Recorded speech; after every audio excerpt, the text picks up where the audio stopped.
was a drummer starting at age 9, and even by age 12, 13, I realized I wasn't going to be very good.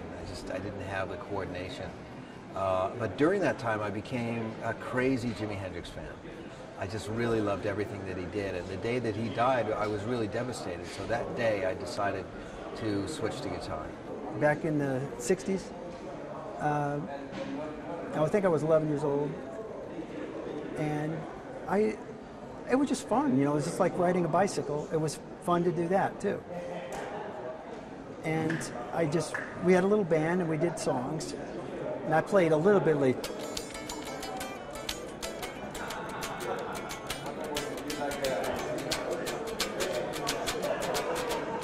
yeah, kind of rock and roll, and pop songs like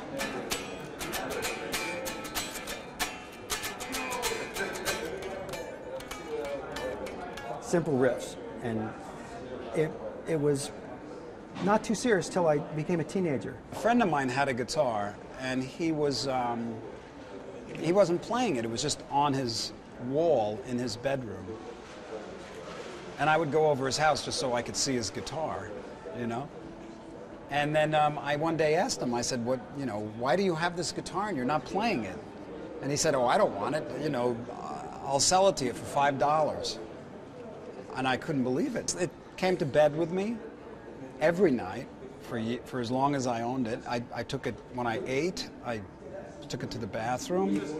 It was just with me all the time because it was just so beautiful. I never wanted it to be not in my sight. I decided that I wanted to play the guitar before I got that guitar. It was in my house. I was listening to a lot of different. My parents were listening to different kinds of music, like West Side Story and all this show music.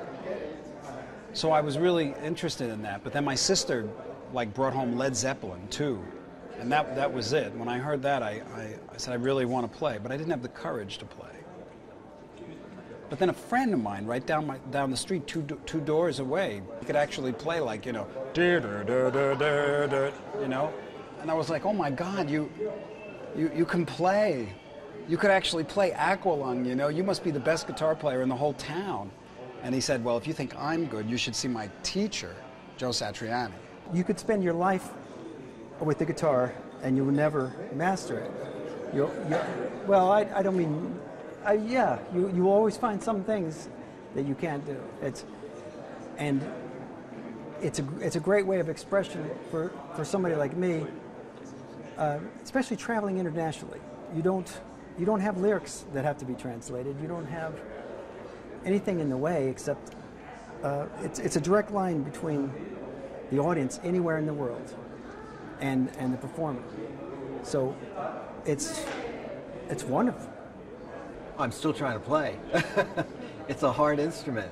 It takes a lot of practice, and it always seems like there's so much that I want to express on it, and there's not enough time, you know.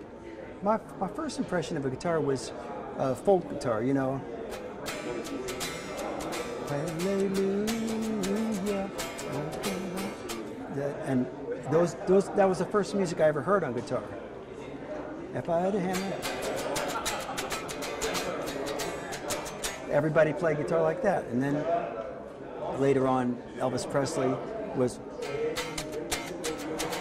singing and dancing with the guitar, and then the Beatles had the electric guitar. Chuck Berry had the electric guitar. That made it, for me as a kid, you know, more exciting, more interesting. If you have to use one word to say what means a guitar, what would be this word? Salvation. Why? Yeah, because I think if I hadn't found the guitar, then I would have been struggling with other instruments, and all this music would have been stuck inside of me. So the guitar saved me.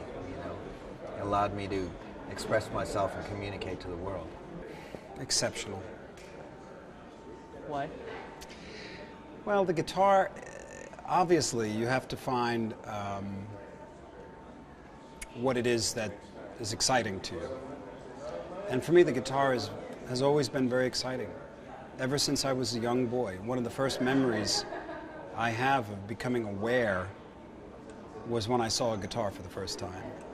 And I could remember the time, the place, everything. I was probably kindergarten, so maybe 5 years old. And the guitar was just beautiful, you know, the way it was shaped, the sound that it made. You know, it goes clang, clang, clang, clang.